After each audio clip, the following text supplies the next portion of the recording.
भाजपा अध्यक्ष रहते हुए अमित शाह ने उत्तर में जम्मू कश्मीर से लेकर पूर्व में असम तक भाजपा का झंडा फहरा दिया था। अब जिस तरह से शाह ने बंगाल में जीत का बीड़ा उठाया है, उससे ये साफ है कि प्रदेश में भी भगवा लहराने का संकल्प उन्होंने ले लिया है। वो बंगाल में विधानसभा चुनाव में जीत का दावा कर रहे हैं। अमित शाह कहते हैं कि बंगाल में जनता दीदी से ऊब चुकी है, जबकि कांग्रेस के लिए ना असम में कुछ बचा है और ना ही बंगाल में। 200 से अधिक सीटें जीतने के दावे पर वो कहते हैं कि 2019 में हमने 18 लोकसभा सीटें जीती थी।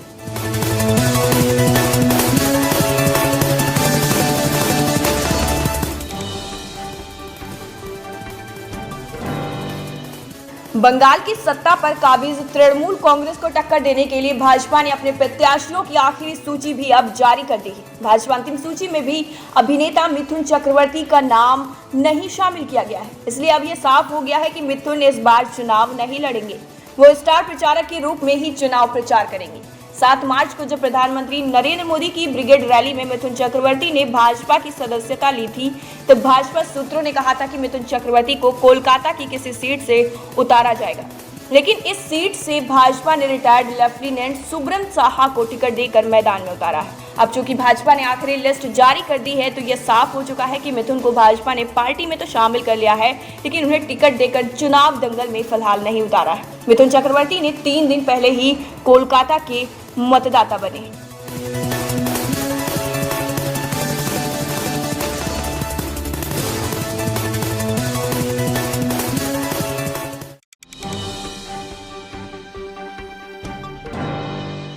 भारत में कोरोना वायरस संक्रमण एक बार फिर से पैर पसारता नजर आ रहा है। ऐसे में केंद्र की मोदी सरकार के साथ साथ राज्य सरकारों ने भी कमर कस ली है। जिन राज्यों में कोरोना वायरस बेकाबू होता नजर आ रहा है, वहां लॉकडाउन से लेकर नाइट कर्फ्यू तक लगाया जा रहा है। महाराष्ट्र के मराठवाड़ा क्षेत्र में परभणी जिले कोविड-19 मामलों में वृद्धि को देखते हुए आज से 31 मार्च तक वहां लॉकडाउन से लेकर नाइट कर्फ्यू तक लगाया जा रहा है। महाराष्ट्र के मराठवाड़ा क्षेत्र में परभणी जिले कोविड-19 के मामलों को देखते हुए आज से 31 मार्च तक लॉकडाउन के तहत रखा जाएगा। मध्य प्रदेश की सरकार कोरोना वायरस संक्रमण के बढ़ते मामलों के मद्देनजर कुछ शहरों में रविवार को लॉकडाउन लगाने पर भी विचार कर रही है।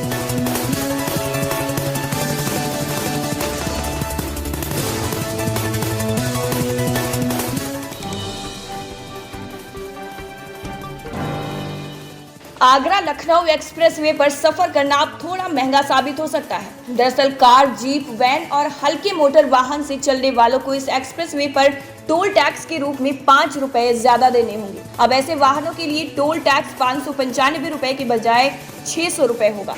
1 अप्रैल से ये दरें लागू हो जाएंगी, जिसमें हल्के व्यावसायिक वाहन, भारी माल वाहन व मिनी बस के लिए ही लागू होंगे। बस, ट्रक के लिए ये टोल दरें नहीं बढ़ेंगी। फिलहाल इनमें कोई भी इजाफा नहीं किया गया है।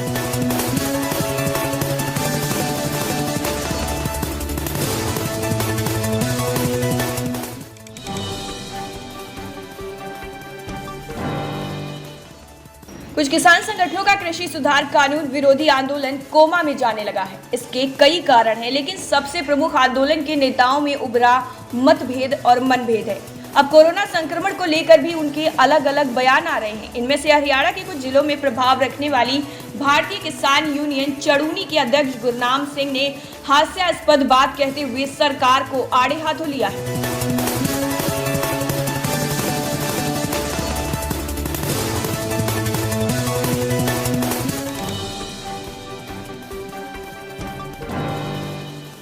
मुंबई पुलिस के पूर्व कमिश्नर परमवीर सिंह के लेटर में होम मिनिस्टर पर लगाए गए आरोपों को लेकर पूर्व सीएम देवेंद्र फडणवीस ने गवर्नर से मुलाकात की है। देवेंद्र फडणवीस बुधवार को सुबह बीजेपी के कई नेताओं के साथ गवर्नर भगत सिंह कोश्यारी से मिले और उन्हें ज्ञापन सौंपा। राज्यपाल से मुलाकात के बाद फडणवीस ने कहा कि ये दुख की बात है कि पूरे मामले पर सीएम उद्धव ठाकरे चुप है।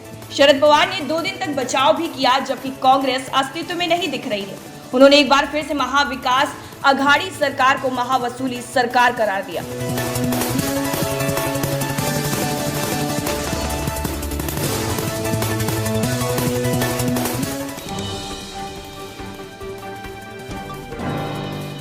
प्रतिपक्ष के नेता तेजस्वी यादव का ब्यौरा कुछ इस तरह से सामने आया है कि आज बिहार विधानसभा की कार्यवाही के दौरान एक काला कानून पेश किया गया, जिसके विरोध में हम सब लोग खड़े थे। लेकिन बिहार ही नहीं, देश के इतिहास में ऐसा पहली बार हुआ है कि सदन के अंदर पुलिस बुलाई गई। एसपी और डीएम खुद विधायकों को पीटने और घसीटकर बाहर करने का काम कर रहे थे।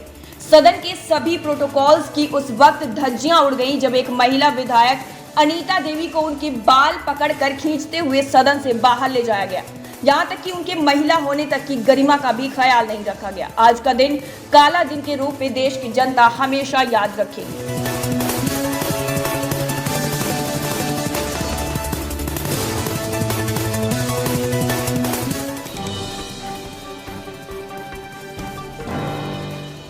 प्रधानमंत्री रैलियों के मंच से ये बातें कहते नहीं थकते कि बेटी बचाओ, लेकिन बिहार विधानसभा में जन आवाज को बुलंद कर रही महिला विधायक के साथ पिटाई और मर्यादाओं को शर्मसार करते ये कारनामे, जिन्होंने भाजपा जदयू की महिला विरोधी विचारधारा को आखिरकार बेनकाब कर दिया है।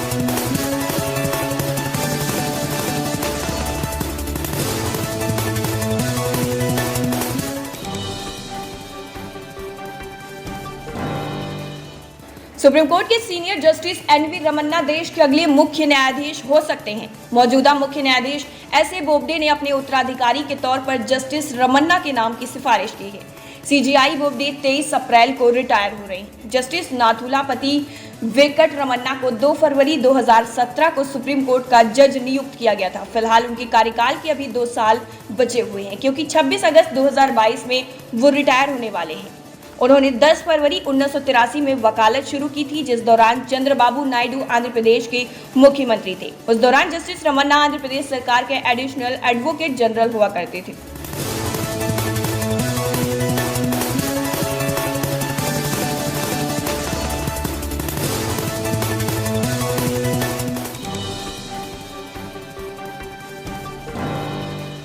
टीएमसी सांसद डेरेक ओ ब्रायन ने बुधवार को कहा कि उनकी पार्टी के सांसद राज्यसभा में दिल्ली के उपराज्यपाल को और अधिक शक्ति देने वाले बिल को रोकने के लिए राष्ट्रीय राजधानी पहुंचे हैं। उन्होंने ट्वीट किया कि 5 राज्यों में चुनाव के लिए 2 दिन ही बचे हैं, फिर भी तृणमूल के राज्यसभा सांसदों ने दिल्ली की जीएनसीटी विधेयक को रोकने के लिए दिल्ली को रवाना हुए हैं, जो एक निर्वाचित दिल्ली सरकार को अक्षम करता है। लोकतंत्र, संविधान और संसद के दिल में एक और चाकू। इससे भी बुरी बात और क्या हो सकती है कि गृह मंत्री चुनाव पर ध्यान न देते हुए ये बिल पेश कर रहे हैं।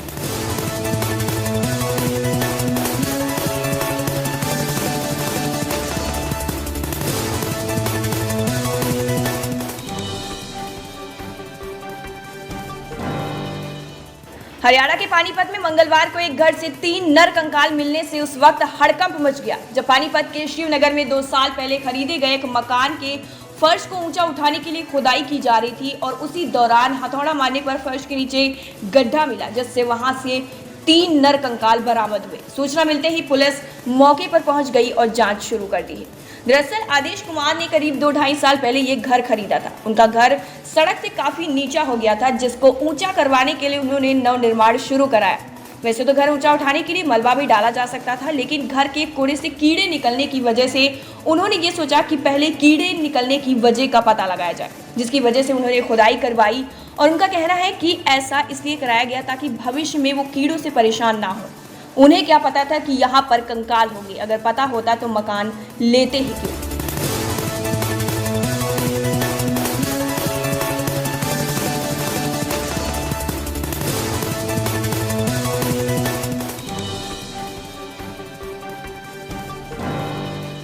गाजीपुर कासिमाबाद के रामलीला मैदान में जन संवाद और स्वागत समारोह का आयोजन हुआ, जिसकी तैयारियां भाजपा कार्यकर्ताओं द्वारा पूरी की गई। वहीं इस कार्यक्रम में मुख्य अतिथि के तौर पर उत्तर प्रदेश शासन के कैबिनेट मंत्री अनिल राजभर ने शिरकत की और जनसभा को संबोधित किया।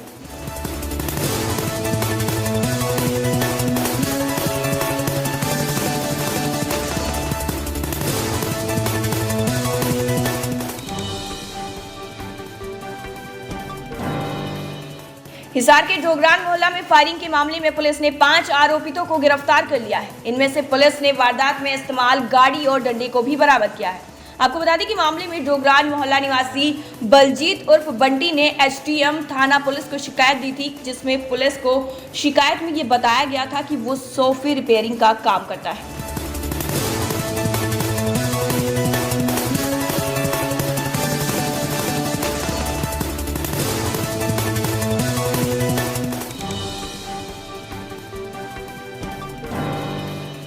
गया के छकरबंधा जंगल में 16 मार्च को हुई मुठभेड़ के विरोध में भाकपा माओवादी संगठन ने 24 और 25 मार्च को दक्षिण बिहार और पश्चिमी झारखंड को बंद रखने का ऐलान किया है।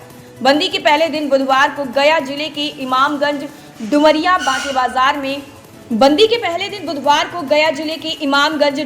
बांके बाजार में बाजार बंद रहे। बसों और यात्री वाहनों का परिचालन भी बंद रहा। सड़क पर पूरी तरह से सन्नाटा पसरा हुआ नजर आया और आवाजाही भी ठप रही। यहां तक कि पेट्रोल पंप, बैंक, स्कूल पूरी तरह से बंद रहे। कभी कभार पुलिस की गाड़ियां इन सड़कों पर सन्नाटे को तोड़ती हुई नजर आई।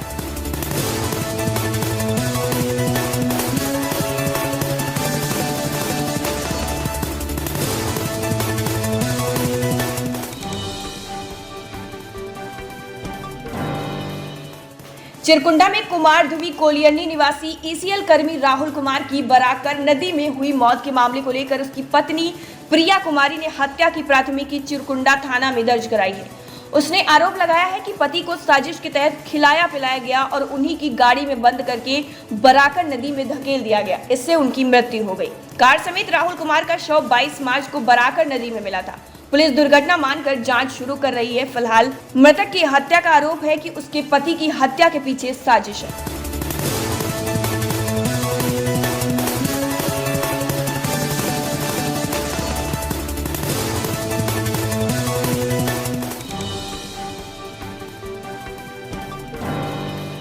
लखनऊ सेक्टर 10 पीजीआई के एक होटल में बुधवार को एक युवक और युवती की संदिग्ध हालत में मृत्यु हो गई। युवक और युवती का शव होटल के कमरे में पड़ा मिला। आशंका जताई जा रही है कि युवती की हत्या कर युवक ने फांसी लगाई है। पुलिस का कहना है कि शव की शिनाख्त हो चुकी है। दोनों मंगलवार शाम को होटल में आए थे। पोस्टमार्टम रिपोर्ट के आधार पर आगे की कार्रवाई की जाएगी।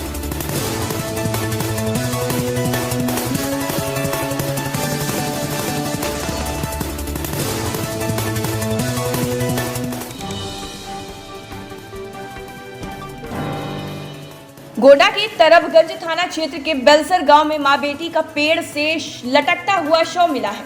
पुलिस मामले की फिलहाल छानबीन में जुटी हुई है। मृतका के जेठ पप्पू पासवान की तहरीर पर गांव के ही एक युवक पर मुकदमा दर्ज कर लिया गया है। आरोप है कि आरोपित युवक की प्रताड़ना से आजे जाकर मां बेटी ने आत्महत्या की है। सूचना पर डीएम मार्कंडेय शाही और एसपी शैलेश कुमार पांडेय भी पहुंचे।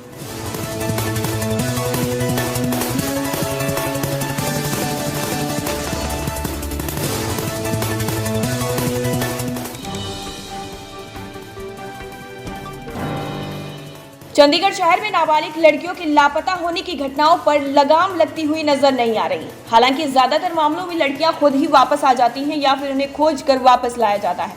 अब चंडीगढ़ की अलग अलग 2 जगह से 2 नाबालिग लड़कियां घर से लापता हो गई हैं। दोनों मामलों में स्वजनों ने अपहरण का आरोप लगाकर मामला दर्ज करवाया है।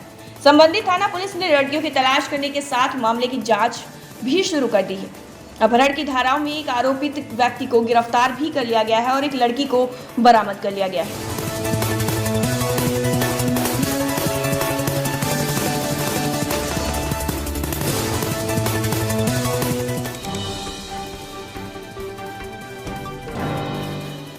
संयुक्त जांच टीम ने अवध असम एक्सप्रेस के पैट्री कार में जीआरपी के सिपाही को परिवार के साथ सफर करते हुए पकड़ा और जुर्माना लेकर छोड़ दिया।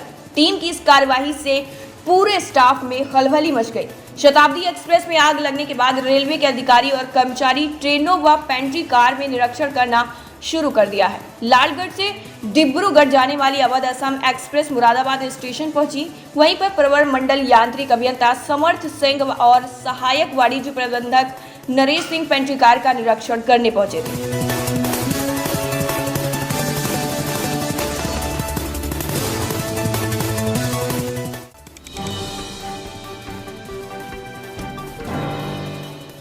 मछली शहर थाना क्षेत्र के जमालपुर गांव में मंगलवार की रात में मडहे में आग लगने से सो रहे एक बच्चे की जलकर मौत हो गई। वहीं पिता गंभीर रूप से झुलस गया है। इस दौरान 3 मवेशी भी जिंदा जल गए। फिलहाल कड़ी मशक्कत के बाद आग पर काबू पा लिया गया है।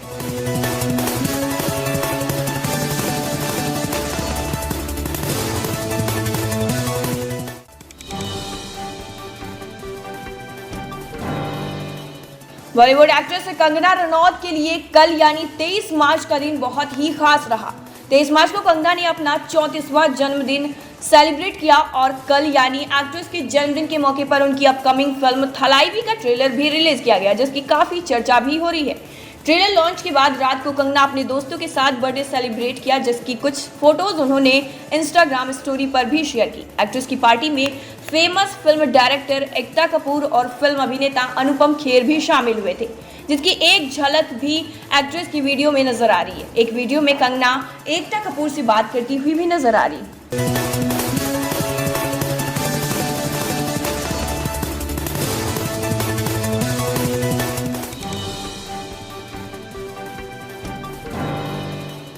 बॉलीवुड एक्टर कार्तिक आर्यन हाल ही में कोरोना पॉजिटिव हुए हैं, जिसके बाद भूल भुलैया 2 की शूटिंग फिलहाल रोक दी गई है।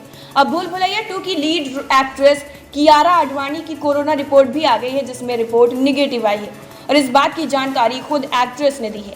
लेकिन अब भी तब्बू की रिपोर्ट आना बाकी है।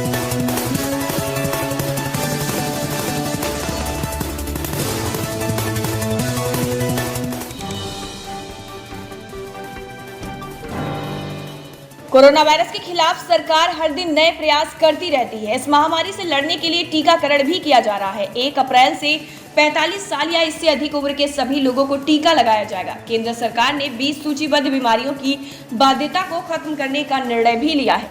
वहीं इस बीच अभिनेत्री आलिया भट्ट की मां सोनी राजदान ने कोरोना वैक्सीन को लेकर एक बार फिर से प्रतिक्रिया दी है। उन्होंने अपने एक आधिकारिक ट्वीट अकाउंट पर महाराष्ट्र के मुख्यमंत्री उद्धव ठाकरे को टैग करते हुए लिखा, जब ये सच है कि 16 से 40 उम्र के लोग काम करने के लिए बाहर जा रहे हैं, बार और नाइट क्लब आदि में काम कर रहे हैं, ज्यादातर बिना मास्क के, समझ में नहीं आता कि वो पहले टीका क्यों नहीं प्राप्त कर रहे हैं। सोशल मीडिया पर सोनी राजदान का ये ट्वीट काफी ज्यादा वायरल हो रहा है।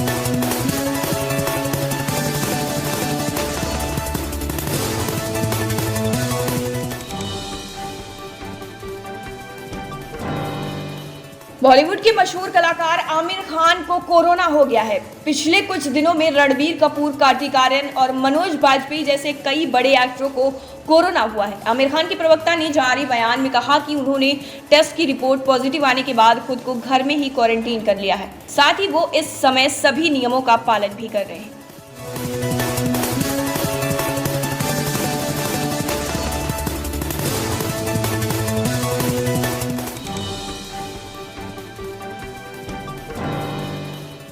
FIR एक्ट्रेस कविता कौशिक कितनी बेबाक और बोल्ड हैं, ये तो आपने बिग बॉस 14 में देख ही लिया होगा। कविता उन एक्ट्रेस में से हैं जो अपनी बात कहने से कभी पीछे नहीं हटती, चाहे किसी को सामने से जवाब देना हो या फिर सोशल मीडिया पर किसी की लताड़ लगानी हो। कविता हमेशा ऐसे जवाब देती हैं कि सामने वाले का मुंह बंद हो जाता है। हाल ही में कविता ने एक ट्रोलर को ऐसे लताड़ा कि डर के मारे उसने अपना ट्वीट ही डिलीट कर दिया।